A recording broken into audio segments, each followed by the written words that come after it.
चलिए सर शुरू किया जाए। तो बच्चे लोग कैसे हैं आप सभी? सब आ गए? बड़ी अच्छी बात है यार। आज मैं आपको पढ़ाने वाला हूँ क्लास 9th बी हाइव का चैप्टर नंबर 4 जिसका नाम है अ ट्रूली ब्यूटीफुल माइंड। देखिए मुझे सारी चीजें याद है, मेरा भी माइंड काफी ज्यादा ब्यूटीफुल है। ये जो चैप्टर है ये बायोग्राफी है। किनकी बायोग्राफी है बेटा? ऑल्बर्ट आइंस्टीन की। आप लोग इनका नाम जानते हैं, ऐसा नहीं है कि 9th में है इसलिए इनका नाम जानते हैं, बहुत पहले से इनका नाम जानते हैं। बहुत महान साइंटिस्ट, बहुत महान मैथमेटिशियन, बहुत महान फिजिसिस्ट के रूप में इनको हमेशा याद किया जाता है। ठीक है, जिस तरह से न्यूटन है आपके, उसी तरह से इनका भी नाम आता है लिस्ट में। चलिए मुझे एक बात बताइए, भारत के एक महान मैथमेटिशियन के नाम बताइए। श्रीनिवास रामानुजन का नाम आ रहा होगा ध्यान में, आर्यभट्ट का नाम आ रहा होगा दिमाग में, आता है ना? उसी तरह भारत के एक महान साइंटिस्ट का नाम बताइए। सीवी रमन का नाम आएगा, जगजीत चंद्र बोस का नाम आएगा। नाम सुने हो कि नहीं सुने हो? खाली हाँ में हाँ मिला रहे हो।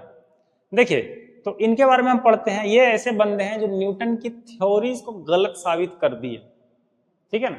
न्यूटन के बारे में आप ग्रेविटी पढ़ रहे हो 9th क्लास में चीजें, उनको ये गलत प्रूफ कर दिए हैं। आपको पता चलेगा कैसे? आप जो चीजें पढ़ रहे हो ना, ग्रेविटी एक फोर्स है, ऐसा है वैसा है, यहाँ पे सारा आपका भ्रम टूट जाएगा। देखिए चैप्टर की शुरुआत करते हैं बिना बात को आगे बढ़ाए। कहा जाता है कि जब आप जीनियस वर्ड सुनते हैं, हु यू थिंक ऑफ, किसका ख्याल आता है आपके मन में? हो सके किसी ऐसे दोस्त का ख्याल आता हो जो कि बहुत ज्यादा स्मार्ट हो यार, है ना? अब जीनियस का मतलब क्या होता है? क्या लिखा है? What quality do you think a genius has? क्या क्या क्वालिटीज होती हैं भाई? अभी देखो, अगर आप लोग मूवी देखते हो, मैं तो बहुत मूवीज देखता हूँ, टोनी स्टार्क को आप लोग जानते हैं? आयरन मैन, कितना जीनियस बंदा है वो, जानते हैं ना उसे?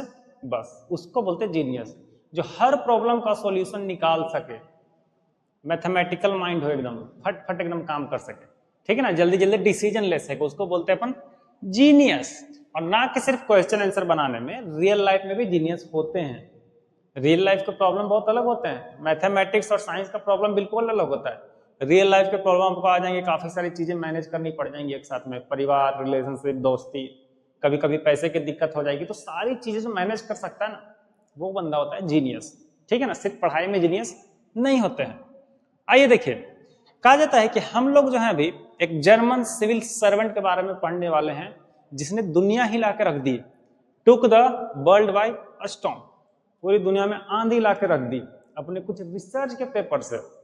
ओके, आगे कहा जाता है कि in the summer of 1905 the 26-year-old publish a quick succession for a ground breaking paper. Basically उन्होंने 1905 यानी कि 1905 में ये क्या होता है यार, हद है, इसको वापस लाओ।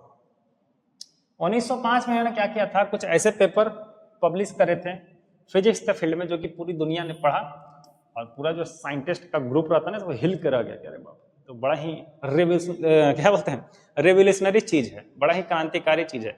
4 चीजों के बारे में इन्होंने उस पेपर में लिखा था। पहला क्या है? पहला तो लाइट के बारे में लिखा था, फिर मोशन ऑफ पार्टिकल्स के बारे में लिखा, इलेक्ट्रोडायनेमिक्स के बारे में लिखा था, and then the last thing उसने मूविंग बॉडीज के बारे में लिखा था, स्पेस में जो बॉडी मूव होती है। देखिए मैं चाहूँ तो लाइन बाय लाइन चीजों का एक्सप्लेन कर सकता हूँ जो भी यहाँ पे लिखी गई है, लेकिन मैं नहीं करूंगा फिलहाल, क्योंकि मैं फिजिक्स का टीचर नहीं हूँ। आपको मोटा मोटी बता देता हूँ। जैसे कि आइंस्टाइन ने लाइट के बारे में बताया कि लाइट जो है ये 2 तरह के पैटर्न को फॉलो करती है, एक तो वेव पैटर्न, और दूसरा ये गुण दिखाती है पार्टिकल का, यानी कि लाइट वेव भी है और पार्टिकल भी है। ठीक है, उसे से निकल के आता है मोशन ऑफ पार्टिकल्स। बेसिकली आप जो देखते हो सोलर पैनल, सोलर पैनल देखते हो ना, सनलाइट उस पर पड़ती है, बिजली जनरेट होती है, वो इनकी ही थ्योरी पे काम करती है। ठीक है, यानी कि उन्होंने क्या बोला कि लाइट जो है वो पार्टिकल के रूप में काम करती है, उसके एटम पे जाकर टकराती है तो इलेक्ट्रॉन रिलीज करते हैं जो कि बिजली जनरेट करता है। इलेक्ट्रोडायनेमिक्स के बारे में बताया था, 11th और 12th क्लास में पढ़ना है, 11th में ही पढ़ना होगा। 11th में तो हालांकि थर्मोडायनेमिक्स पढ़ना है, इलेक्ट्रोडायनेमिक्स 12th में आपको आएगा। ठीक है, मूविंग बॉडीज के बारे में बात करा एंड एनर्जी के बारे में। इनका फेमस फार्मूला आप लोग जानते होंगे बाबू, is equal to mc², E for energy, M for mass, C for speed of light. जानते हैं ना? ये सब तो बेसिक सी चीजें हैं। मूविंग बॉडीज के बारे में इन्होंने बताया कि जो आप ग्रेविटी देखते हैं ना, न्यूटन ने क्या बोला कि ग्रेविटी एक फोर्स है, ये बोले कि ना फोर्स नहीं है, ग्रेविटी क्या है, ये तो कर्वेचर है स्पेस टाइम में, इस तरह का कर्वेचर। ठीक है ना, कि भारी ऑब्जेक्ट जो भी होता है वो कर्वेचर जनरेट करता है अपने स्पेस का जो फैब्रिक है उसके अंदर, और बाद में इनकी थ्योरी सही भी साबित हुई थी। जाहिर सी बात है पूरा दुनिया हिल कर रह गया था, ठीक है। और न्यूटन का जो पढ़ते आ रहे थे हम लोग 1600 ईस्वी से, उसको गलत प्रूफ कर दिया था इन्होंने। तो क्या न्यूटन गलत है? जी नहीं, न्यूटन भी अपनी जगह पर सही है, उनके भी जो कैलकुलेशन है बहुत हद तक सही है, ठीक है ना। चलिए, हालांकि आइंस्टाइन का जिक्र जब भी आएगा तो ब्लैक होल का जिक्र आएगा, टाइम ट्रेवल का जिक्र आएगा, स्पीड ऑफ लाइट का जिक्र आएगा। ये सब जो है बंदे ने डिस्कवर करा था पूरी तरह से, वो भी अपने दिमाग में। इवन ये इतने स्मार्ट बंदे थे ना कि 50 ईयर्स आफ्टर हिज डेथ उनके जितना स्मार्ट कोई नहीं आया था, समझ गए। इनके मरने के 50 साल बाद तक इनके जैसा स्मार्ट कोई नहीं आया था। लेकिन हाँ, बाद में एक व्यक्ति आया जिसका नाम था स्टीफन हॉकिंस। तो क्या उसने अल्बर्ट आइंस्टाइन की थ्योरी को गलत साबित कर दिया? जी नहीं, उन्होंने क्या किया कि अल्बर्ट आइंस्टाइन की थ्योरीज को आगे बढ़ाया। आप स्टीफन हॉकिंस का नाम सुने हैं, उनको आप जानते हैं। चलिए, चैप्टर की शुरुआत यहां से हो जाती है बाबू। कहा जाता है कि Albert Einstein was born on 14 March 1879, ठीक है। इस डेट को याद रखना आसान है, आपका आंसर राइटिंग में हेल्प होगा। जैसे गांधी जी का जन्म 1869 में हुआ, अल्बर्ट आइंस्टाइन का 1879। और आप लोग 9th क्लास में है ना, हिटलर के बारे में आपको पढ़ना होगा। हिटलर का जन्म जो है 1889 में हुआ है। देखो 10 साल का गैप है, 69, 79, 89, 69, 79 एंड 89। और दोनों के दोनों जर्मन है, ये भी जर्मन है। क्या लिखा गया है कि जर्मन सिटी अल्म में इनका जन्म होता है। और ये एक ज्यूस थे। आप लोग हिटलर के बारे में जब पढ़ोगे तो आपको पता चलेगा कि हिटलर ने काफी सारे ज्यूस को मरवा दिया था, ठीक है ना। तो ये भी जर्मन के ज्यूस थे। कौन? आइंस्टीन हमारे। इनको लास्ट में से भागना पड़ा था, ठीक है। आइए देखते हैं आगे। कहा जाता है कि जब उनका जन्म हुआ था ना, without any indication that he was destined for greatness, on the contrary his mother thought Albert was a freak, to her his head was much too large. करने का मतलब कि देखो, अभी क्योंकि बच्चा जीनियस पैदा हुआ है, तो एक हमारे हिंदी में कहावत है, अगर आपको ध्यान होगा इस चीज का, कि होनहार बिरवान के होत चिकने पात। पात मतलब ललाट, ललाट पे चीजें दिख जाती हैं बचपन से ही। जैसे गौतम बुद्ध का दिख गया था, रामानुजन का दिख गया था, बचपन से ही मैथमेटिक्स में बहुत अच्छे थे। लेकिन ये 2.5 सालों तक बोलना भी नहीं जानते थे। इसीलिए लिखा गया है यहाँ पे कि ऑन द कॉन्ट्ररी, कॉन्ट्ररी का मतलब होता है विरोध में। एक तरफ जो जीनियस होता है बचपन से उसके गुण दिखते हैं, हालांकि इनके जो गुण हैं उसके विरोधी थे, मतलब उल्टा। कॉन्ट्ररी का मतलब अपोजिट, ठीक है ना। बेवकूफ टाइप के थे, मंद बुद्धि टाइप के थे। फ्रीक का मतलब होता है मंद बुद्धि। इनकी मम्मी सोचती थी कि क्या बच्चा पैदा हो गया भाई, है ना, ये तो एकदम फ्रीक है, मंद बुद्धि है, कैसे इसका काम चलेगा। और क्या है कि एट द एज ऑफ 2.5, 2.5 सालों तक इनको बोलना भी नहीं आता था प्रॉपरली। ग ग ग मा ऐसे करते होंगे, ठीक है। और 2.5 सालों के बाद ये बोलना सीखे हैं। लेकिन कमाल की बात यह है कि जब बोलना सीखे तो अचानक से काफी सारे वर्ड्स बोलने लगे। अब जैसा कि आप जान रहे हो कि चैप्टर बस 4 पेजों का है, तो 4 पेज में किसी की पूरी जीवनी लिखना पॉसिबल नहीं है। इनकी जो बायोग्राफी है ना, आप हिस्ट्री टीवी 18 या शायद डिस्कवरी चैनल किसी पे तो अपलोडेड है, मैंने देखी है। पूरी नहीं देखी है, मैंने भी आधा अधूरा देखा है, यूट्यूब पे आया था तो मैंने देख लिया। बहुत ब्रिलियंट सीरीज है वो, ठीक है, आप देख सकते हो। लेकिन शायद इंग्लिश में है, हिंदी में शायद आपको मिल जाए, कोई दिक्कत नहीं। इंग्लिश में है लेकिन आसान है, ठीक है। नीचे सब टाइटल ऑन करके आप देख सकते हैं। खैर, तो 2.5 सालों तक तो इनको बोलना नहीं आता था। Finally did learn to speak, मतलब बाद में उन्होंने बोलना सीखा। ही अटर्ड, और जब इन्होंने बोलना सीखा ना, तो एक ही वर्ड 2 बार बोलते थे। क्या लिखा? He uttered everything twice. Utter का मतलब होता है बड़बड़ाना या बुदबुदाना, मम्मी मम्मी पापा पापा, एक ही चीज 2 बार बोलते होंगे। आगे बताया जाता है कि Einstein did not know what to do with other children, और इनके जो प्लेमेट थे इनको चिढ़ाते थे, इनको ब्रदर बोरिंग बोलते थे। इनको पता नहीं चलता था कि हम क्या करें, ठीक है। उनको नहीं पता था कि मुझे जो अदर बच्चे वहां पर 6-7 बच्चे खेल रहे हैं उनके साथ क्या करूं जाके। मंद बुद्धि टाइप के थे उस समय तक। इनकी मम्मी बोली ना कि इनका सर जो है थोड़ा सा बड़ा है, में भी बड़ा दिमाग हो इनका, ठीक है। तो अपने जो बचपना है इन्होंने क्या बिताया? अकेले खेल के बिताया। और इनके गांव के बच्चे जो है चिढ़ाते थे सारे के सारे, ब्रदर बोरिंग बोलते थे कि तो बड़ा ही बेहुदा बच्चा है, इसको तो बोलना नहीं आता है, इसको तो खेलना नहीं आता है, ठीक है।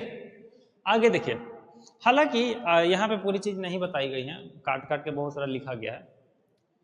इनके जो अंकल है ना, इनकी ज़्यादातर परवरिश इनके अंकल के यहाँ हुई है, ठीक है। और इनके अंकल ने इनकी प्रतिभा देख ली थी कि इस बच्चे में टैलेंट तो है कुछ न कुछ, तो अंकल ने ही इनको साइंस की तरफ मोड़ा था। ये जब छोटे थे ना तो इनके अंकल इनके लिए ढेर सारा मैकेनिकल टॉयज लेके आते थे। कभी रोबोट वाला खिलौना लेके आते थे, कभी डक लेके आते थे जिसमें चक्का लगा हो, कभी कार लेके आते थे। और इनको खिलौनों में इंटरेस्ट था। ही स्पेशली लव्ड मैकेनिकल टॉयज, ठीक है। जब आप चैप्टर पढ़ते हो ना तो चैप्टर को सिर्फ पढ़ो नहीं, उसे समझने का भी प्रयास करो डिटेल में। तो उनको जो है मैकेनिकल टॉयज पसंद थे और उस समय तक भी इनकी बुद्धि प्रॉपर काम नहीं करती थी। इवन जब इनकी एक सिस्टर हुई बाद में पैदा, जिसका नाम था माजा।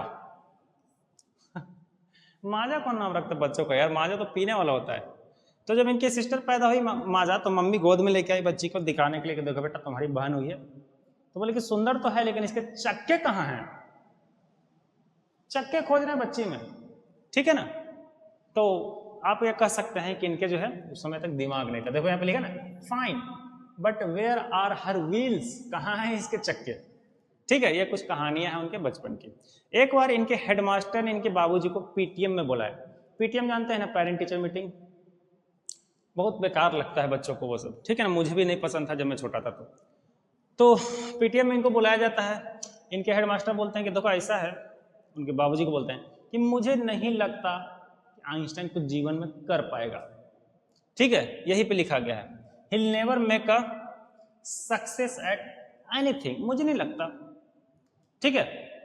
तो इनके बाबूजी बोलते हैं कि हाँ आपकी बात सही है, मैं भी यही सोच रहा हूँ, आइंस्टाइन हमारा फोकट का बच्चा निकल गया, मंदबुद्धि निकल गया। लेकिन एक खासियत इनमें थी कि ये 6 साल की उम्र में वायलिन बजाना सीख जाते हैं और बहुत अच्छा वायलिन बजा लेते हैं। और इस वायलिन को वो ताउम्र बजाते हैं, बट एज अमेच्योर। अमेच्योर का मतलब क्या होता है बाबू? अमेच्योर का मतलब होता है शौकिया, शौकीन। पैसा कमाने के लिए वायलिन नहीं बजाने के, वायलिन बजाएंगे लोग पैसा देके जाएंगे, वैसा नहीं। किसी ग्रुप में नहीं, किसी ऑर्केस्ट्रा में नहीं, शौकीन तौर पे वो वायलिन बजा देते हैं। आप गूगल पर जाके लिखिएगा ना अल्बर्ट आइंस्टाइन, तो वो वायलिन बजाते हैं, उनकी फोटो आएगी, ठीक है। इनको वायलिन बजाना पसंद था क्योंकि वे 6 साल की उम्र में सीखे थे। एंड देन उसके बाद देखो ये लिखा है कि एट द एज ऑफ 6, और उन्होंने ताउम्र इस चीज को मेंटेन रखा, ठीक है। आपको एक बात पता होना चाहिए, आप जो है अगर साइंस लेते हो, को बायोलॉजी वगैरह पढ़ते हो, तो जो ब्रेन पर रिसर्च चलती है ना, बहुत से साइंटिस्ट ऐसा मानते हैं, साइंटिस्ट नहीं डॉक्टर बेसिकली जो न्यूरोलॉजिस्ट होते हैं, ऐसा मानते हैं कि हमारे ब्रेन का 2 हेमिस्फीयर है, एक राइट वाला हिस्सा, एक लेफ्ट वाला हिस्सा। ये राइट है और ये है लेफ्ट है। तो राइट वाला हिस्सा जो है आर्ट को ज़्यादा प्रमोट करता है, डांसिंग, सिंगिंग, एक्टिंग, ये सब के सब आर्ट्स हैं, ठीक है ना। गाना गाना अच्छे से ये आर्ट है। और लेफ्ट वाला हिस्सा जो होता है हमारा रीजनिंग माइंडसेट होता है। रीजनिंग कहने का मतलब लॉजिकल थिंकिंग करता है, वर्बल माइंड होता है, मैथमेटिकल। जिसका लेफ्ट माइंड ज़्यादा एक्टिवेट होता है वो मैथ्स में अच्छा होता है। अच्छा, आप एक चीज़ देखे हो, बहुत से ऐसे बच्चे, जैसे मैंने तो पर्सनली देखा है, कोई बच्चा मैथ में बहुत लुल है, लुल मतलब कमज़ोर है, लेकिन उसका ड्राइंग बड़ा अच्छा है यार, या उसको वायलिन या कोई भी संगीत से उसको बड़ा प्रेम है, या आर्ट वगैरह में बहुत, आर्ट एंड क्राफ्ट में बहुत आगे, ऐसा होता है, ठीक है ना, मैंने देखा है। और एक तरफ आपको ऐसे बच्चे मिलेंगे जो मैथ और फिजिक्स में बहुत अच्छे हैं, लेकिन उनको हाथी बनाने बोलो नहीं बनेगा, महिला की फोटो बनाने बोलो नहीं बनेगा, ठीक है ना। तो ये चीज़ को ध्यान रखिएगा। अब हालांकि ये पॉपुलर थ्योरी है, लेकिन अभी भी इस पर रिसर्च चल रहा है। तो आप थोड़ा सा डिसाइड कीजिए कि आपका कौन सा ब्रेन जो है एक्टिवेट है ज़्यादा। राइट वाला है तो आप आर्टिस्ट की तरफ ज़्यादा जाओगे, लेफ्ट वाला है तो आप इंजीनियर, डॉक्टर बन सकते हो, ठीक है। चलिए आगे बढ़ते हैं। आगे बताया जाता है कि कुछ समय बाद जब बीतता है, बच्चा जब बड़ा होता है, हमारा आइंस्टाइन 7-8 साल का जब होते हैं बेसिकली, तब बताया जाता है कि Albert Einstein was not a bad pupil. Pupil का मतलब है स्टूडेंट, छात्र। वो एक छात्र, बुरे छात्र नहीं थे, जब समय बीता तो स्मार्ट होते गए, ठीक है। He went to high school in Munich. Munich कहाँ है? ये जर्मनी में है। Where Einstein family had moved when he was only 15 month. जब 15 मंथ के थे ना, उनका जन्म तो अल्म में हुआ था, ULM अल्म, अभी मैंने बताया, लेकिन अब म्यूनिक में आ गए हैं। खैर इनकी जीवनी चल रही है, पढ़ लिख रहे हैं मस्त, और अच्छा मार्क जो है स्कोर कर रहे हैं, स्कोर गुड मार्क, बढ़िया नंबर ला रहे हैं भाई। खराब नंबर नहीं ला रहे हैं, ठीक है। अभी इस चीज को आप समझिए, जैसे रामानुजन का नाम मैंने अभी लिया थोड़ा देर पहले। रामानुजन की क्या कहानी कि मैथमेटिक्स के वो बादशाह थे, मैथ में उनका कोई तोड़ नहीं था, ठीक है। लेकिन रामानुजन यार अदर सब्जेक्ट में एकदम खत्म थे, एसएसटी पूरी उनकी गई गुजरी थी, इंग्लिश हिंदी सब में फेल होते थे वो। साइंस में तो थोड़े बहुत ठीक भी थे, लेकिन मैथमेटिक्स के अलावा सब सब्जेक्ट उनका वीक था। और आपको पता होना चाहिए कि मैट्रिकुलेशन के एग्जाम में 100 में 100 नंबर लेके आए मैथ में, बाकी सब में 0 0 0, किसी में 1 5 ऐसे लेके आ रहे हैं, ठीक है ना। और ये समस्या जो है बड़ी ही ज़्यादा गंभीर थी उनके लिए, क्योंकि उनका ना किसी और सब्जेक्ट में मन ही नहीं लगता था, और मैथ में बिना एफर्ट के बनाते थे, आंख बंद करते तो उनका आंसर मिल जाता था। वही मामला इनके साथ भी है, बोर्ड पे देखते थे क्वेश्चन मैथ्स का, आंख बंद किया, एज्यूम किए, दिख गया आंसर, ठीक है ना। ये हमारा ब्रेन बहुत ज़्यादा पावरफुल होता है, हमें पता नहीं होता है कई बार, ठीक है। तो आइंस्टाइन जब स्कूल जाने लगते हैं, देन उसके बाद क्या होता है कि इनको ना बड़ा हेट होता है स्कूल के रेजिमेंटेशन से। रेजिमेंटेशन का मतलब होता है डिसिप्लिन, इनको पसंद नहीं आता यार, तो अपने टीचर से क्लैश करने लग जाते हैं। क्लैश का मतलब होता है भीड़ जाना, टीचर से बकझक कर देना, ए यार तुम ऐसे बोल रहे हो, नहीं चलेगा, ठीक है। तो टीचर से बकझक इनका चलता था जनरली। अब इस चीज को ऐसे समझिए, क्लैश ऑफ क्लैन एक गेम है, खेले हैं आप लोग, देखे हैं कि नहीं देखे हैं? नहीं खेलो तो देखा जरूर होगा। तो क्लैश ऑफ क्लैन, क्लैश का मतलब भिड़ना और क्लैन का मतलब होता है समुदाय। आपने उसमें देखा ना कि वो क्लैन उससे लड़ गया, वो क्लैन उससे लड़ गया, उसको वो लूट लिया, तो क्लैश ही तो होते रहता सभी के बीच में, ठीक है। तो इनके टीचर से ही क्लैश होता था। At the age of 15 Einstein felt so stifle that he left the school for good. 15 साल की उम्र में बच्चा स्कूल छोड़ दे रहा है। स्टिफल का मतलब होता है घुटन महसूस करना, घुटन महसूस करना, दवा दवा सा फील करना कि मैं अपने आप को बाहर नहीं ला पा रहा हूँ, मैं नहीं पढ़ूंगा इस स्कूल में, ठीक है ना। तो 15 साल की उम्र में बच्चा स्कूल छोड़ दे रहा है। 15 साल आप लोगों की उम्र है, अभी जाकर बोलो घर पे क्या स्कूल छोड़ना है, ऐसे चमाटे पड़ेंगे ना, गाल लाल हो जाएगा है ना। मम्मी या पापा बोलेंगे कि पहले पढ़, काम धाम बाद में देखना, और तुम बोलोगे कि नहीं मम्मी स्कूल का रेजिमेंटेशन अच्छा नहीं है ना, और मार पड़ेगी, आप ही को गलत ठहरा दिया जाएगा, ठीक है। आगे बताया जाता था previous year Albert's parent had move to Milan, Milan जगह का नाम है, ये भी जर्मनी में ही है, and left their son with relative. ये वही रिलेटिव हैं जिनकी मैं बात करूं, इनके चाचा और इनके चाची के साथ इनके गार्जियन इनको छोड़ दिया था, ठीक है। शायद 14 साल की उम्र में, यहाँ पे लिखा नहीं है, 14 साल की उम्र में इनको छोड़ दिया गया था। अब आइंस्टाइन जो है घर पे मनाते हैं कि मम्मी मान जाओ ना, मेरे को ना यहाँ पे नहीं रहना है। कहाँ गया हमारा स्कूल? म्यूनिक वाला जो स्कूल है वहाँ पे मैं नहीं रहूँगा, मुझे कहीं और जाना है प्लीज़, ये स्कूल अच्छा नहीं, इसका रेजिमेंटेशन अच्छा नहीं है, यहाँ बड़ा ही ज़्यादा स्ट्रिक्ट चीज़ें हैं, मैं थोड़ा सा एक लिबरल जगह पे जाना चाहता हूँ, ठीक है। तो यही लिखा है कि after prolong discussion, prolong discussion का मतलब होता है लंबा बातचीत के बाद, Einstein got his wish to continue his education in German speaking Switzerland जाने का ये प्लान बनाते हैं। स्विट्जरलैंड वही जगह है जहाँ पे लोग है ना घूमने जाते हैं भारत से, बहुत बहुत महंगा जगह है यार, मतलब यहाँ जाने का टिकट आपको लग जाएगा, मुझे लगता है कि मैंने लास्ट टाइम देखा था गूगल पे 1,52,000 कुछ था, मतलब 1.5 लाख के आसपास टिकट खाली जाने का उतना लग रहा है, फिर वहाँ से आने का 1.5 लाख लगेगा, वहाँ रहोगे खाओगे पियोगे, तो मुझे लगता है कि 10 लाख कहाँ जाएंगे पता नहीं चलेगा। और हम मिडिल क्लास लोग 10 लाख कमाने में हम लोग को कितना समय लग जाएगा? 5 साल लग जाएंगे, नहीं है या शायद 4 साल में भी कमा ले ज़्यादा मेहनत करे तो, लेकिन ये बहुत महंगा जगह है अमीरों के लिए, ये वहाँ जाके पढ़ने की जिद करते हैं, ठीक है ना। और चले भी जाते हैं, एक लंबा डिस्कशन चलता है इनके गार्जियन के बीच में, क्योंकि उनको ऐसा लगता है कि स्विट्जरलैंड जो शहर है it is more liberal than Munich, है ना, it is more liberal than Munich. Liberal का मतलब होता है ऐसा जगह जो आपको थोड़ा सा छूट देवे, और जब चीज़ें आपको थोड़ा सा मतलब दिमाग पर प्रेशर कम रहता है, जब आपको छूट दी जाती है तब आप ज़्यादा ग्रो करते हो, ठीक है। ये प्रूवन है बेसिकली, जब आपके दिमाग पर ज़्यादा प्रेशर रहता है, जबरदस्ती का रेजिमेंटेशन ठोका जाएगा, ग्रो नहीं कर पाओगे, ठीक है ना। इसलिए आप लोग एक चीज़ शायद देखे होंगे, मैंने तो देखा है पर्सनली, ऐसे बच्चे जिनके माता पिता जबरदस्ती ठूस ठूस के एकदम पढ़ाने के चक्कर में रहते हैं, वो बच्चा और नहीं पढ़ता है, ठीक है ना, वो बच्चा और कमजोर हो जाता है पढ़ने में, क्योंकि बेचारे के दिमाग पे इतना प्रेशर है। लेकिन ऐसे माता पिता जो बच्चों को थोड़ा दोस्त बन के रहते हैं, बेटा पढ़ो, ये चीज़ करो, खेलते भी साथ में हैं, वैसे बच्चे अच्छा करते हैं लाइफ में, ठीक है, और पढ़ाई में भी इनको जो है ना मैथमेटिक्स बहुत पसंद था बचपन से ही। ठीक है, जब वो बचपन 3-4 क्लास में रहे होंगे तभी से इनको मैथमेटिक्स काफी अच्छा था, और इनको मैथ का राक्षस बोला जाता था। मैथ का राक्षस, मैथ का राक्षस मतलब क्या कि इनको कैसा भी क्वेश्चन दो मैथ का, ये खा के पचा जाएंगे पूरा, ऐसे खा गए पच गया।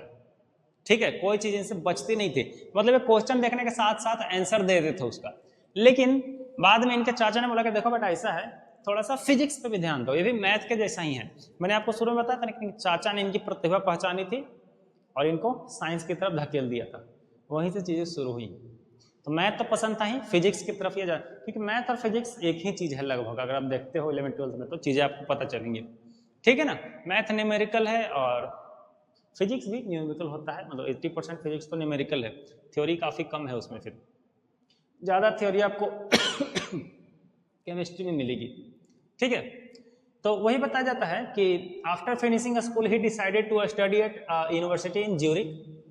अब इनका 11th 12th 10th वगैरह सब कंप्लीट हो जाता है तो ज्यूरिक जाने का प्लान बनाते हैं कि मैं वहां से ग्रेजुएशन करूंगा। चलिए, but science was not the only thing जो इनको पसंद था। ठीक है, अब इनका उम्र बढ़ रहा है, अब इनकी रुचि सिर्फ साइंस में ना होके एक चीज में और आ गई। वो एक चीज क्या थी?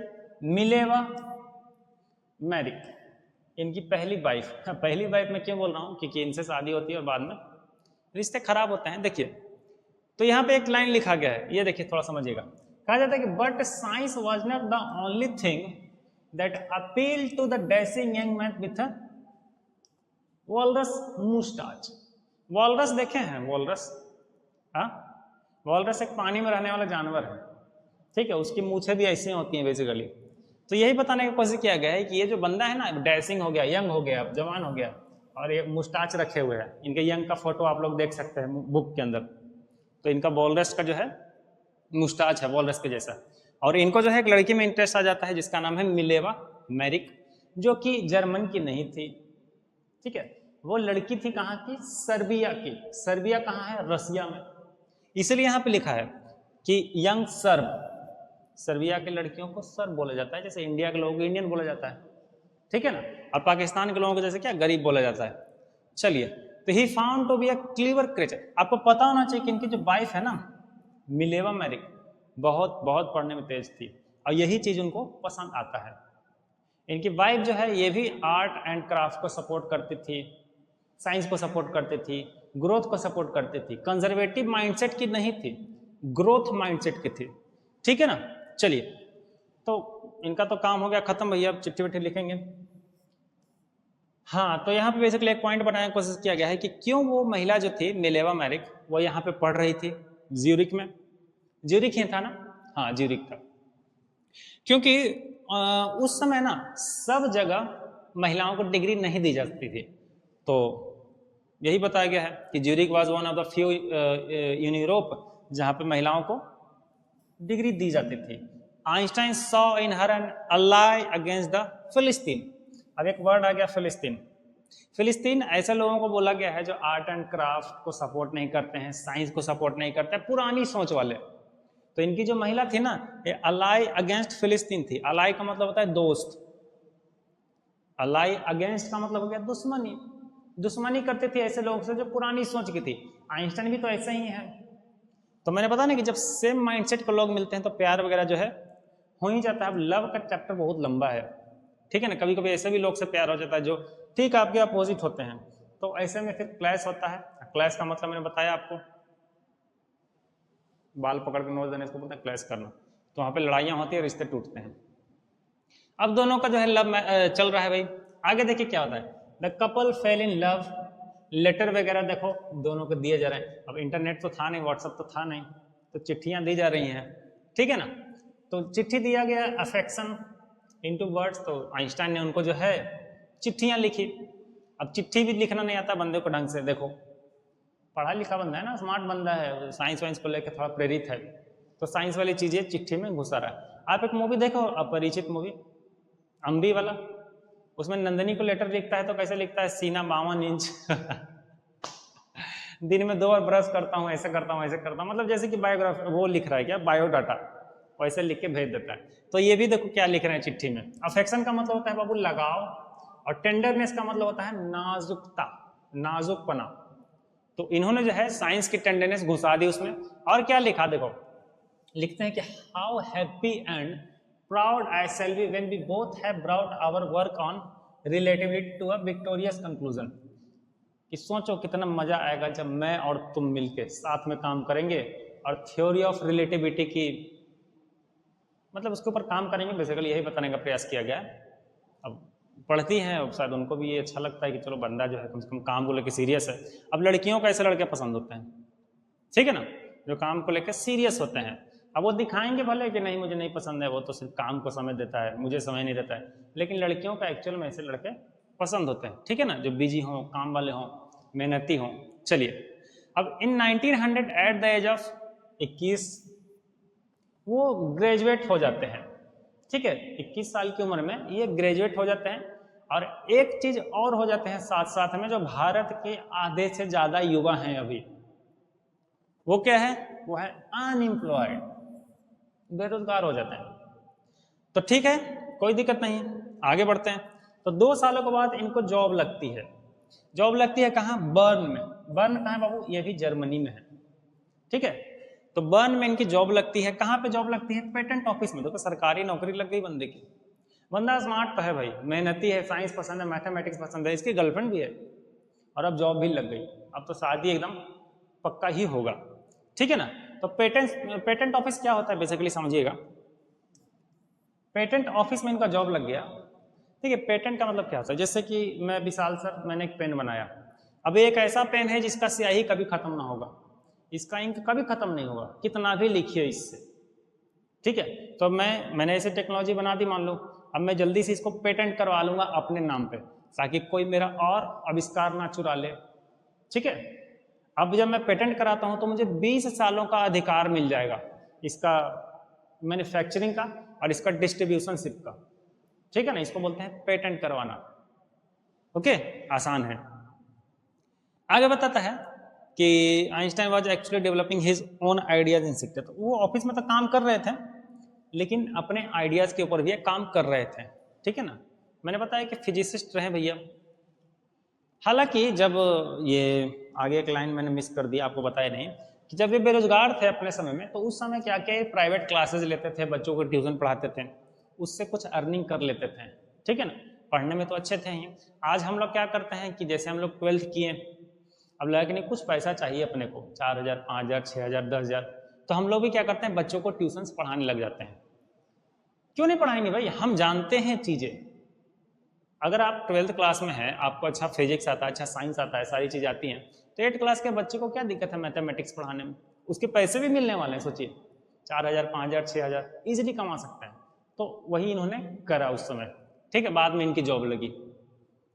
चलिए, तो इनका एक डेस्क होता था वहां, डेस्क मतलब समझते हैं ना, और एक छोटा सा टेबल होता था इनका, सरकारी ऑफिस था ना।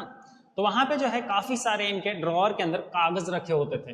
कैसे कागज, अब देखो पेटेंट ऑफिस में हर दिन नए नए लोग आते थे अपना इन्वेंशन का मतलब प्रदर्शन करने कि मैंने फला इन्वेंशन करा है देखो। तो इन्वेंशन तो साथ में लेके चले जाते थे, लेकिन उसका डॉक्यूमेंटेशन इनके ही टेबल पर रह जाता था, तो उस ड्रॉवर में रखते थे। तो उस ड्रॉवर को बोलते थे ब्यूरो ऑफ थ्योरेटिकल फिजिक्स, ठीक है, क्योंकि इतने सारी चीजें होती थी ना अंदर कि पढ़ते रहते तो मजा आता था पढ़ने में, ठीक है। और जो किंगली का मतलब था मजाक में, मतलब अपने टेबल को बोलते थे मजाक में ब्यूरो ऑफ थ्योरेटिकल फिजिक्स, ठीक है। प्रैक्टिकल नहीं लिखा है, प्रैक्टिकल चीजें तो बंदा लेके चला गया पेटेंट करवाने वाला, और थ्योरी छोड़ के यहाँ पे चला गया। तो खूब पढ़ते थे, मजा इनको आता था, ठीक है ना। अब जैसे किसी बंदे को बुक पढ़ना पसंद हो और उसकी जॉब लाइब्रेरी में लग जाए, 30,000 रुपये उसकी सैलरी भी मिलने लगे और अनलिमिटेड सप्लाई ऑफ बुक्स, उससे मजेदार चीज उसके लिए क्या होगी। किसी बंदे को जिम करना पसंद है, बॉडी बनाना पसंद है, उसकी जॉब जिम में लग जाए 25,000 रुपये सैलरी के साथ, क्या ही मजा आ जाएगा लाइफ का, नहीं आएगा। अब सोचिए, अब जैसे मुझे पढ़ाना पसंद है, मैं पढ़ा रहा हूं, मुझे इसके पैसे भी मिलेंगे, मजा ही आ जाएगा यार एकदम, है ना। आगे देखिए, आइंस्टाइन का जो पहला पेपर है वो 1905 यानी कि 1905 में पहली बार आया, जो कि था थ्योरी ऑफ रिलेटिविटी को लेकर। अब रिलेटिविटी क्या है अभी, एक चीज समझिएगा, बहुत ही सिंपल वर्ड में बताऊंगा। दो बंदे हैं, मान लो एक मैं हूं, यहाँ पे निहाल सर हैं।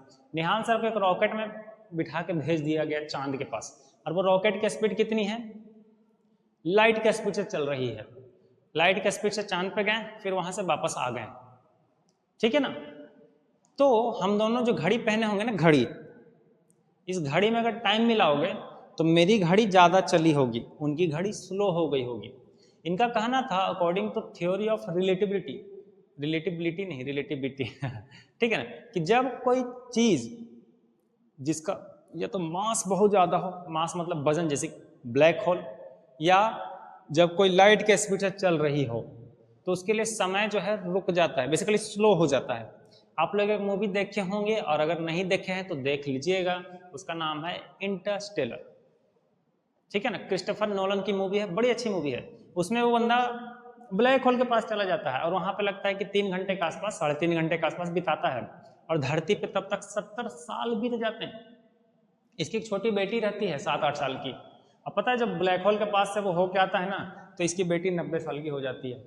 उसके लिए बस 3-4 घंटे बीते और यहाँ पे इसकी बेटी जो है बूढ़ी हो गई। इस थ्योरी को इन्होंने दिया था, ठीक है, जो कि एकदम हाहाकार मच गए पूरे वर्ल्ड में। अरे बाप रे, ऐसा भी होता है? टाइम और डिस्टेंस जो है ये एब्सोल्यूट नहीं है, एब्सोल्यूट का मतलब फिक्स नहीं है, ठीक है ना। चलिए, और जबकि एक बात बताता हूँ, इन्होंने बहुत ज़्यादा मैं कहूँ प्रैक्टिकल चीज़ें नहीं करी थी, सारी चीज़ें दिमाग में ही कर ली थी। आइंस्टाइन का एक कोट है फेमस कि मेरा जो दिमाग है यही मेरा वेयर हाउस है, ठीक है, यही मेरा वेयर हाउस है, और मेरा जो पेन पेपर है यही मेरे कंपोनेंट्स हैं। यहाँ पे मैं काम करता हूँ, यहाँ काम करता हूँ और यहाँ काम करता हूँ, बस मुझे एक टेबल दे दो, कुर्सी दे दो, एक टोकरी दे दो। टोकरी किस लिए? क्योंकि मैं बहुत ज़्यादा गलतियाँ करता हूँ, पेपर पर लिख के फाड़ के टोकरी में फेंक दो, गलती रहे तो, ठीक है ना। यही डिमांड थी इनकी एट द एंड, टेबल, कुर्सी, कागज़ और एक टोकरी, बस, ठीक है, बाकी कुछ नहीं चाहिए। आगे बताया जाता है कि बेसिकली अब यहाँ पे वही जो मैंने आपको बताया कि 2 perfectly accurate clocks will not continue to show the same time if they come together again after a journey if one has them to been moving very fast.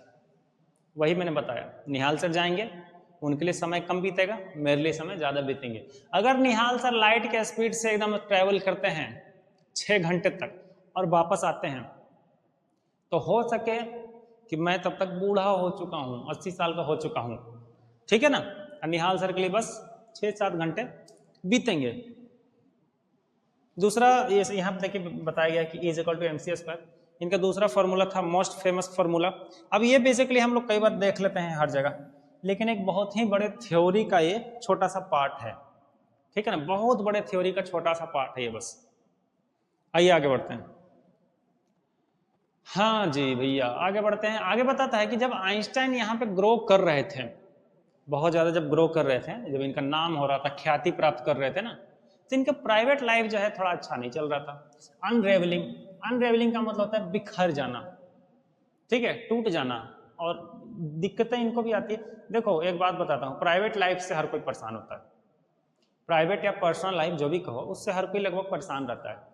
तो इतना बड़ा महान साइंटिस्ट भी परेशान है, तो हम और आप क्या हैं? हमारे घर में लड़ाइयाँ होती रहती है तो हम लोग परेशान हो जाते हैं। सभी के यहाँ लड़ाइयाँ होती है, आपके भी कल शादी ब्याह होगी, वहाँ भी लड़ाई करोगे। हाँ देखिए, दिक्कतें क्या आती है कि ऑलिवर जो है ना अपनी गर्लफ्रेंड से शादी करना चाहते थे, लेकिन इनकी जो मम्मी है, बट हिज मदर नहीं चाहती थी, अगेंस्ट थे इस चीज़ के, ना। पहली बात तो सेम कास्ट की लड़की नहीं है, हम लोग जर्मन के हैं, वो कहाँ रसिया की है, उससे शादी मत करो। ऊपर से 3 साल बड़ी है तुमसे, ठीक है। और तीसरी सबसे खतरनाक बात कि लड़की बुद्धि की बड़ी तेज है। अब एक सास कभी नहीं चाहिए कि मेरी जो बहू हो वो मेरे से ज़्यादा स्मार्ट हो, ठीक है ना, तो वहाँ दोनों में क्लैश होने लगता है। इनकी माँ मना करती है, इनकी माँ जो है मना करती है, बेटा शादी मत करो, नहीं चलेगा शादी। आइंस्टाइन बोलते हैं कि नहीं मम्मी, मैं मेरी शक्तियाँ जानता हूँ मैं शादी करूँगा इनसे, मेरा रिश्ता तो भगवान भी नहीं तोड़ सकता, मैं इतना मजबूत हूँ। मैं बोलते नहीं बेटा मत करो, बोलते कि नहीं नहीं नहीं, मैं इसको जिंदगी भर लेके चलूंगा, यही मेरे सब कुछ है, यही मेरी सब कुछ है। और देखिए क्या लिखा है यहाँ पे कि डाइवोर्स इन 1990। मम्मी की बात माननी चाहिए। डाइवोर्स हो गया इनका, शादी कब हुई, कहाँ गई, डेट कहाँ गया, डेट कहाँ गया भाई, 1903, जनवरी 1903 में। 16 साल के बाद ब्रेकअप होने लग रहा है। ब्रेकअप भी नहीं, ब्रेकअप तो रिलेशनशिप में होता है, यहाँ देखो इनका डाइवोर्स हो रहा है। तो मम्मी की बात कई बार माननी चाहिए। हालांकि डाइवोर्स का रीजन था, ठीक है ना, इनकी जो वाइफ थी मिलेवा, ये काफ़ी ज़्यादा इंटेलेक्चुअल थी और एम्बिशन, मतलब एम्बिशन का मतलब समझते हो, इंटेलेक्चुअल मतलब समझदार होना, बुद्धिमान, एम्बिशन का मतलब इनके गोल्स थे लाइफ को लेकर कुछ, जो कि हाउस वाइफ बन के बर्बाद नहीं करना चाहती थी। तो बीच में क्लैश चलने लगा दोनों के बीच में, मामला खत्म हो गया। हालांकि इनके 3 बच्चे हुए, यहाँ पे 2 लिखा गया, देखो 2 सन्स और एक बेटी थी इनकी, ठीक है ना। तो खाली बेटा को लिखा गया, बेटी को क्यों नहीं लिखा जी, यहाँ लिखो 1 बेटी, ठीक है, बेटी थी तो थी बस। मील भाईल का मतलब होता है दौरान, मतलब उस दौरान चीजें जो है बिगड़ रही थी। वह देखो आइंस्टाइन की बेटी वहां, समझे। कहा जाता है कि आइंस्टाइन का जो अगला चैप्टर आता है बेसिकली, मतलब जब चीजें आगे बढ़ती हैं, अभी तो तलाक नहीं हुआ है, 1915 की बात कर रहा है, 1919 में तलाक हुआ है, ठीक है ना। Einstein's new personal chapter coincident with his rise into world, मतलब जो भी चीजें आगे कर रहे हैं, रिसर्चेज कर रहे हैं, इनको वर्ल्ड में बहुत ख्याति प्राप्त हो रही है। अब general theory of relativity which provided a new interpretation of gravity, ठीक है। ग्रेविटी को मैंने अभी क्या बताया था चैप्टर की शुरुआत में, कि न्यूटन ने जो ग्रेविटी का थ्योरी दिया, उसने बोला कि ग्रेविटी एक फोर्स है, लेकिन इन्होंने कहा कि नहीं, ग्रेविटी क्या है कि स्पेस टाइम में कर्वेचर है। हालांकि इनके पास प्रूफ करने के लिए कुछ ऐसा साधन नहीं था, ठीक है, लेकिन इन्होंने बोला कि मेरा इक्वेशन जो है, मेरा कैलकुलेशन जो है गलत नहीं हो सकता है, आप लोग देखिएगा। तो साइंटिस्ट बोले कि हाँ हाँ देख लेंगे, कोई दिक्कत नहीं है, ठीक है ना। कुछ समय के बाद, यानी 4 सालों के बाद, ठीक है ना, एक सूर्य ग्रहण लगता है और इनकी थ्योरी सही साबित हो जाती है। देखिए कैसे सही होता है, इस चीज को समझिएगा। जैसे यहाँ पे सन है बेटा, यहाँ पे अर्थ है, दिख रहा है आपको क्लियर, ठीक है। यहाँ पे मून आ गया, मून क्या करता है बेसिकली, सन को ढक लेता है। मून दिख रहा है आपको, क्या और बड़ा बनाओ इसको अर्थ कैसे रखता हूँ, मान लो मून को ऐसे रखता हूँ, इतना बड़ा है नहीं बेसिकली, इसे मैं बड़ा नहीं बना रहा हूँ। सन यहाँ पे है, ठीक है, इसके पीछे एक स्टार है, सन के पीछे एक स्टार है यहाँ पे, जिससे रोशनी धरती पे आती है, ठीक है ना। तो धरती जब यहाँ रहती है या यहाँ रहती है तो रोशनी तो देखी जा सकती है, लेकिन 1919 में ऐसा हुआ ना कि सोलर इक्लिप्स लगा, तभी भी ये तारे की रोशनी दिखाई दे रही थी। क्यों? क्योंकि तारे की जो रोशनी है, यहाँ पे स्पेस टाइम में इस तरह से कर्वेचर पैदा हुआ, जिससे रोशनी जो है ऐसे मुड़ के आने लगी धरती पे, ठीक है। यहाँ से नहीं, डायरेक्ट इसको एक्चुअली ऐसे बनाना चाहिए, धरती पे इस तरह से आने लगी, मतलब मोड़ के रख दिया इसने लाइट को, तब पता चला। अब देखो मैं पूरी चीजें समझा नहीं पाऊंगा, यहाँ पे मोटा मोटी आपको मैं बता दे रहा हूँ, आप फिजिक्स वाले टीचर से पूछे गई चीज, ठीक है ना। तो ऐसे स्पेस टाइम के कारण इसकी रोशनी मुड़ गई। तो यहाँ पे 1990 में प्रूफ हो गया कि आइंस्टाइन जो है ना सही बोल रहा था यार, सही बोल रहा था ये। तो यहाँ पे इनके फिर से ख्याति होती है, यही पे लिखा गया, देखो eclipse of the sun in 1990 brought proof that it was accurate. अब सोचो, ये बंदे ने थ्योरी लिखी और बोलोगे कि प्रूफ करिए प्रूफ करिए, प्रूफ कहाँ से प्रूफ कर पाएगा, इतने बड़ी चीज को प्रूफ कर पाएगा वो अपने से? नहीं, चीजें अपने से प्रूफ हुई। 4 साल लग गए इनको अपने आप को सही साबित करने में, ठीक है ना, और आप लोग 2-3 महीने में घबरा जाते हो। चलिए, तो यही लिखा गया कि फिक्स स्टार जो कि सन के पीछे था, इसकी रोशनी डिफ्लेक्ट हुई। डिफ्लेक्ट का मतलब होता है मुड़ जाना, ठीक है ना। तो वहां पर से न्यूज़पेपर ने proclaim his work as a scientific revolution. Proclaim का मतलब होता है कहा, न्यूज़पेपर वालों ने कहा कि तो रिवोल्यूशन है भाई, क्रांति आके रह गई पूरी की पूरी। Einstein receive the Nobel prize for physics in 1921। अब देखो इनको नोबेल प्राइज मिलता है फिजिक्स में। अब एक बात मेरी समझिएगा, इस काम के लिए इनको नोबेल पीस प्राइज बोल रहा हूँ, इस काम के लिए इनको नोबेल फिजिक्स में प्राइज नहीं मिला। इनको नोबेल प्राइज मिला था फोटो इलेक्ट्रिक इफेक्ट के लिए। सनलाइट आती है जिससे बिजली जनरेट हो जाती है, वही सोलर पैनल वाला, उसके नाम पे इनको जो है नोबेल प्राइज मिला फिजिक्स में, ठीक है ना। इस चीज के लिए नहीं मिला था, ध्यान दीजिएगा। अरे भाई हट जाओ। तो when the Nazis came to power in Germany in 1933, अब देखो यहाँ पे हिटलर बाबा आ गए हैं, हिटलर चाचा जो है हमारे आ गए हैं 1933 में पूरी तरह से। और नाजी पार्टी ने नाजी पार्टी आप लोग जानते हैं ना, ये वाला साइन आपने देखा होगा इस तरह का। अरे भाई चैप्टर 3 में जाओ, राइज ऑफ हिटलर आपको पढ़ना है वहां पे, ठीक है ना। तो वहां पे जो है आप देखोगे हिटलर ने ज्यूस को मारना शुरू कर दिया, जिससे डर के आइंस्टाइन जो है भाग गए। कहाँ भागे? यूनाइटेड स्टेट भाग गए। इमिग्रेटेड मतलब होता है दूसरे जगह जाके बस से जाना। कहाँ जाके बस गए? यूनाइटेड स्टेट में। यूनाइटेड स्टेट ऐसा जगह है जहाँ ब्रिलियंट माइंड जो होते हैं ना वहाँ पे जाते हैं, उनको बुलाता है। जैसे सुंदर पिचाई कितने ब्रिलियंट आदमी है, उनको रख लिया। भारत के जो महान महान साइंटिस्ट रहे ना, यूएसए वाला उनको अपने पास हमेशा बुलाता रहा है, ठीक है ना, ज़्यादा सैलरी देके, 3-3 4-4 गुना सैलरी देके वहाँ पे बुला लेता है। ऐसे ही थोड़े अमेरिका इतना आगे है चीज़ों में, ठीक है। चलिए, तो फासिज्म से बचने के लिए ये सब और भी बड़े बड़े लोग वहाँ पे भाग गए सारे के सारे। फासिज्म मतलब एक बेसिकली ऐसी थ्योरी, डिक्टेटरशिप टाइप के, मैं जो बोलूँगा वो करो। फासिज्म आप गूगल कर लीजिएगा, आपको एक्यूरेट आंसर मिल जाएगा, ठीक है। एक ऐसी थ्योरी जिससे लोगों को दबाया जाए, जो हिटलर करता था बेसिकली, उससे बचने के लिए लोग यूएसए भाग गए, ठीक है, at the urging of a colleague. अब यूएसए में तो चले गए, लेकिन हिटलर क्या किया, इधर के एटॉमिक बम बनाने लग गया, ठीक है ना, एटॉमिक बम, न्यूक्लियर फिजन के ऊपर बम बनाने लग गया। तो आइंस्टाइन डर गए, क्योंकि पढ़े लिखे थे ना, डर गए, अरे बाप रे, अगर इस बंदे ने न्यूक्लियर बम बना लिया ना तो पूरे दुनिया को जला कर राख कर देगा।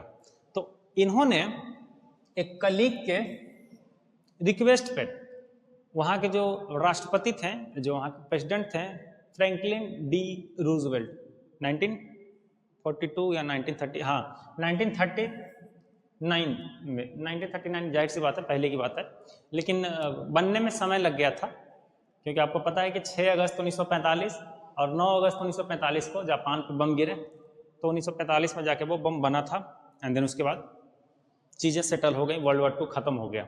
हालांकि इसकी वार्निंग जो है, किसकी वार्निंग? एटॉमिक बम की वार्निंग आइंस्टाइन ने रूजवेल्ट को दे दी थी कि देखिए ऐसा है भाई, तो हिटलर जो है पगला कहीं का बम बना रहा है, मेरे से 10 साल छोटा है लेकिन बड़ा पागल है, जरा बच के रहिए, क्योंकि अगर ये बम बना दिया और आपके एक पोर्ट के ऊपर गिरा दिया, पोर्ट का मतलब वही जहाँ जहाज सामानें उतारती हैं, तो सिर्फ पोर्ट नहीं उड़ेगा, याद रखिए पूरा पूरा शहर जो आसपास है ना सब जल कर राख हो जाएगा। तो रूजवेल्ट बोले क्या सही बात है, आइंस्टाइन थे, उनकी बात हल्के में नहीं लिया है रूजवेल्ट, बोले कि चलो ठीक है ऐसा करते हैं कि हम ही लोग बम बना लेते हैं। तो आपने पढ़ा भी होगा रॉबर्ट ओपेनहाइमर के बारे में, बाद में इन्होंने बम बनाया, और एक मूवी आई क्रिस्टोफर नोलन की ओपेनहाइमर। ओपेनहाइमर मूवी में दिखाया गया है कि ओपेनहाइमर ने आइंस्टाइन से बहुत सारी मीटिंग्स करी थी बम बनाने से पहले, दोनों के बीच वार्तालाप यानी कन्वर्सेशन हुआ था, ठीक है ना। तो अमेरिका वालों ने पहले बम बना लिया था, एंड उसके बाद हिरोशिमा नागासाकी पे गिरा दिया, जापान पे गिराया था 1945 में। इसके बाद दोबारा कभी युद्ध में इसका यूज ही नहीं हुआ।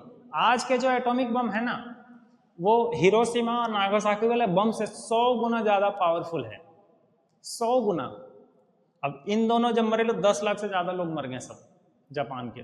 जापान बहुत छल रहा था वर्ल्ड वॉर 2 में, जापान, ये आपका यूएसएसआर, ये आपकी जर्मनी खूब उछल रही थी, सब खत्म, ठीक है। अब जर्मनी तो खैर 1991 में टूट जाता है। जर्मनी कैसे परेशान हुआ, अभी क्लास हिस्ट्री में पढ़ना है आपको, क्लास 9th में ही, उसके बहुत सारे सोल्जर मारे गए। शांत तो हालांकि सबको ही हो गया, ब्रिटेन भी शांत हो गया, अमेरिका भी शांत हो गया, क्योंकि पर्ल हार्बर नाम का एक पोर्ट था, उसके ऊपर गिरा था बम, तो शांत तो सभी को ही हो गया। लेकिन सबसे शांत जापान हुआ था, क्योंकि इसके लोग मारे गए थे, बहुत मासूम लोग, ठीक है, कुत्ता बिल्ली जानवर सब मर गया। तो ये सब देख के ना आइंस्टाइन अंदर तक हिल गए, डीपली सेकेंड, मतलब अंदर तक हिल के रह गए। कितना डिस्ट्रक्शन होता है बाप रे, मैंने जितना एज्यूम किया था उससे कहीं ज्यादा डिस्ट्रक्शन हो रहा है, मास डिस्ट्रक्शन। मास का मतलब होता है लार्ज स्केल पे, ठीक है ना। तो फिर इन्होंने कहा ऐसा है कि चलो ठीक है, लोग तो मर गए, तो this time he wrote a public missive to United Nation. Okay, United Nation में पब्लिक मिसिव, मिसिव का मतलब होता है सरकारी आदेश या एक लीगल लेटर लिखा यूनाइटेड नेशन में कि ऐसा है ना कि हमें युद्ध रोक देना चाहिए, ठीक है। और युद्ध रोक के जो अलग अलग गवर्नमेंट है ना, ठीक है, जैसे भारत में अलग है, पाकिस्तान में अलग है, चाइना में अलग है, इन सब को मिलके वन गवर्नमेंट चलाना चाहिए, ठीक है। यहीं पे कहीं पे लिखा होगा propose the formation of a world government, मतलब जितने भी वर्ल्ड में देश है सब मिलके एक गवर्नमेंट चलाए। ए भाई देखो, ये बातें सुनने में अच्छी लगती है, लेकिन ये प्रैक्टिकल नहीं है, क्योंकि आप नहीं चाहोगे कि आपके ऊपर अमेरिका का कोई आदमी राज करे, उसका ऑर्डर आप मानो, चाहोगे ऐसा? या बांग्लादेश का आदमी प्रेसिडेंट बन गया तो आप चाहोगे कि उसका आप बात मानो? हाँ, देखो पूरी दुनिया एक साथ आना बड़ी मुश्किल है, नहीं आ पाएगी, सबके विचार अलग अलग हैं। और पूरी दुनिया एक साथ आएगी तभी, कब आएगी? जब एलियन अटैक होगा पृथ्वी पे, तब जब एलियन अटैक होगा तो सारे देश कंबाइन हो जाएंगे एंड देन उसके बाद मामला फिर जमेगा, सब मिलकर लड़ेंगे एलियन के खिलाफ, ठीक है ना। तो हालांकि ऐसा लेटर लिखते हैं लेकिन made no impact on Roosevelt, कोई इसको फर्क नहीं पड़ता है, तरीक पगला क्या लिख रहा है, बम वाला बात ठीक लिखा था मैंने मान लिया, लेकिन ये बात नहीं मानूंगा, ठीक है। हाँ तो आइंस्टाइन देखते हैं कि भाई सबके कोई फर्क नहीं पड़ने वाला, ह्यूमन जो है बुद्धि इसका सही नहीं है। और तब तक आइंस्टाइन की तबीयत खराब हो जाती है एक बार, इनके पेट के अंदर ना, स्टमक में बेसिकली ब्लीडिंग होने लगती है, समझ गए, अंदर जो आर्टरी होती है ना वो फट के अंदर ब्लीडिंग होने लगती है, तो एक और सर्जरी एक करवा लेते हैं, ठीक है। एंड देन उसके बाद दोबारा इनके सर्जरी, मतलब कुछ प्रॉब्लम होगा इनको भाई, मुझे उस बीमारी का नाम नहीं पता, दोबारा ब्लीडिंग होने लगती है तो दोबारा सर्जरी नहीं कराते हैं, बोलते हैं कि देखो ऐसा है, मैंने जो काम करना था मैंने कर दिया, मैं जो जिस चीज़ के लिए धरती पे आया था मैंने रिसर्च कर दिया, सारे काम कर दिए, अब मुझे नेचुरल डेथ जाने दो भाई, कोई दिक्कत नहीं है, मैं आर्टिफिशियल रूप से अपनी उम्र नहीं बढ़ाना चाहता हूँ। एंड देन उसी दौरान ये अलग अलग मतलब अलग अलग जगह घूम के, मैं क्या बोल रहा हूँ, मैं लड़खड़ा रहा हूँ भाई, एंड उसी दौरान ये अलग अलग जगह घूम के पीस एंड हार्मोनी का, पीस मतलब शांति, हार्मोनी मतलब भाईचारा, डेमोक्रेसी वगैरह का प्रचार करते थे। और इनकी जो पब्लिक इमेज बनी हुई थी ना अच्छी वाली, इसको कैंपेन मतलब पॉपुलैरिटी को कैंपेन में ये ला दिए, मतलब लोग मुझे जानते हैं तो माइक के सामने जाके बोलना, अच्छे से स्पीच देना, लोगों को भी शांति रखो बेटा, भाईचारा रखो बेटा, कौन तो सुनने वाला है, सुनता है कोई? यही एजिटेटिंग मतलब घबराना, जब ये सब जो हुआ तो घबरा गए और पॉलिटिक्स में थोड़ा सा ज़्यादा इवॉल्व हो गए। ऐसा नहीं कि एमएलए बनने लगे या एमपी बनने लगे, नहीं, पॉजिटिव रूप से चीज़ें करने लगे और जाके भाषण वगैरह देने लगे भीड़ में, ठीक है। तो इनकी जो मृत्यु है 1955 में हो जाती है जब ये 76 साल के रहे, 76 है ना, ठीक है। World citizen as much as scientific genius, बहुत ही दिल के अच्छे आदमी हैं बेसिकली, इनकी आप बायोग्राफी देखोगे तो आपको पता चलेगा, कभी किसी का नुकसान नहीं चाहिए, ठीक है ना। इवन ये कोशिश भी करते रहे कि एटॉमिक बम ना बने, लेकिन रॉबर्ट ओपेनहाइमर जाके बना दिया, ठीक है। और ऐसे इंसान मुझे लगता है कि 1000 साल में एक ही बार आते हैं। अब दूसरी बात कि चाहते थे अपना उम्र और 10 साल बढ़ा सकते थे सर्जरी करवा कर, लेकिन इन्होंने जाना प्रेफर किया। आदमी का भरोसा उठ जाता है ना इंसान के ऊपर से कि लोगों को कुछ नहीं होने वाला है, मैं निकल जाऊं वही बेटर है, ठीक है ना। और आपको पता होना चाहिए कि जब आइंस्टाइन की मृत्यु हो जाती है तो इनका ब्रेन चोरी करके एक डॉक्टर रख लेता है, इनका ब्रेन निकाल के, कि सोचता कैसे है बंदा, इतना डीप तक कैसे चला जाता है, इतनी थ्योरीज कहाँ से इसने ईजाद कर दी, उनका ब्रेन ने निकाल कर रख लेता है बिना परमिशन के, ठीक है ना। जैसे आपके बॉडी से अगर ऑर्गन निकाले जाएंगे तो आपका लिखित उसमें साइन चाहिए कि हाँ मेरे मरने के बाद मेरे बॉडी से ऑर्गन निकाल लेना, लेकिन इनके मरने के बाद जब इनका पोस्टमार्टम होने गया ना तो इनका ना ब्रेन ने निकाल लिया, एक जार के अंदर रख दिया। कौन सा जार? जिसमें पिकल, पिकल मतलब समझ तो अचार रखा जाता है वैसे जार में लिक्विड डालकर, गलत बात है ये, ठीक है ना। और ब्रेन के छोटे छोटे टुकड़े कर दिए, उसको रिसर्च करता था कि कैसा इसका ब्रेन डिजाइन है, कितनी अजीब बात है यार, आदमी को शांति से जाने दो, ठीक है। और आइंस्टाइन के मरने के बाद इनको पर्सन ऑफ द सेंचुरी घोषित किया गया, 1900 से 1999 तक का पर्सन ऑफ द सेंचुरी घोषित किया गया, समझ गए। और इनके मरने के 50 से 60 सालों बाद, मतलब सालों तक इनके जितना स्मार्ट कोई नहीं आया था। बाद में आए स्टीफन हॉकिंस जो हमारे रहे, मैंने अभी आपको बताया जस्ट, ठीक है। तो देखिए बाबू ये चैप्टर हो गया खत्म, आपको ये चीज़ें कर लेनी है, सब्सक्राइब कर लीजिएगा, लाइक वगैरह कर दीजिएगा और दोस्तों के साथ शेयर कर दीजिएगा। और इसका जो भी आपको क्वेश्चन आंसर करना है सारे के सारे लिंक का डिस्क्रिप्शन में आपको मिल जाएगा, जाके देख लीजिएगा, देखा करो अपने शेयर को, मेहनत किया करो, ठीक है ना। चैप्टर काफ़ी इंटरेस्टिंग था लेकिन काफ़ी बड़ा भी हो गया, कोई दिक्कत नहीं है, इसी तरह से हम लोग सारे के सारे चैप्टर पढ़ लेंगे। Bye bye.